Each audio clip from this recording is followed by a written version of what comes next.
জয় গুরুদেব, জয় বামদেব, জয় তারামা।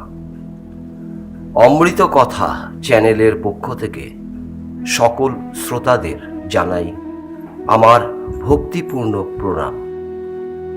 যদি সম্ভব হয় অমৃত কথা চ্যানেলটিকে সাবস্ক্রাইব করে এগিয়ে নিয়ে যাবেন, এটাই আমাদের প্রার্থনা।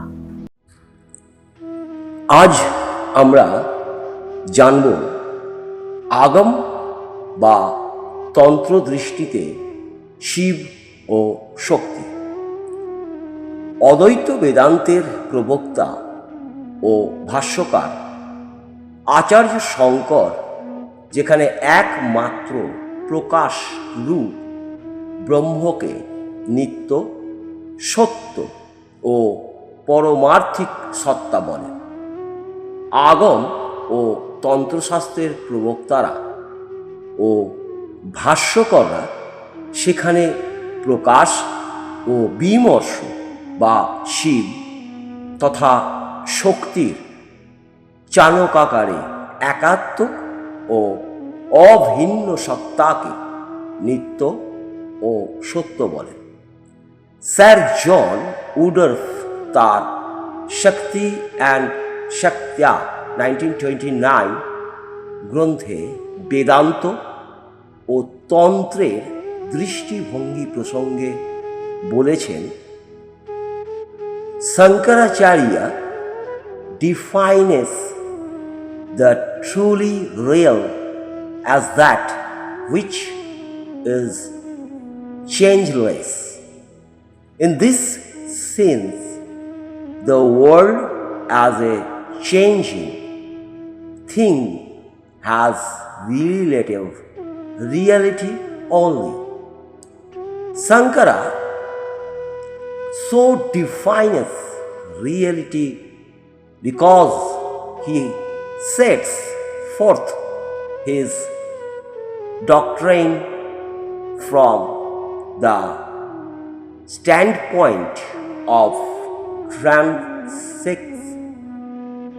transcendent being. The Shaktya Shastra,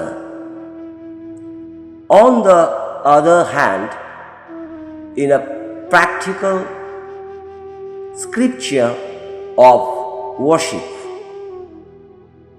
delivered from the world standpoint, according show which the world is necessarily real. According to this Shaktya view, a thing may be real and yet to be subject to change, because the world is the Lord's experience, and the experience of the Lord is never unreal. pp 29-30।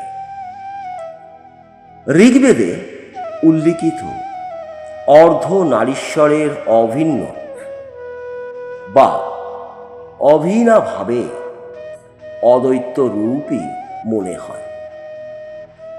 আগমে ও তন্ত্রে একাত্মক রূপ আত্মপ্রকাশ করেছে। মাননীয় sir জন উডার্ফ এ প্রসঙ্গে বলেন, Shiba and Shakti are one according to Tantra.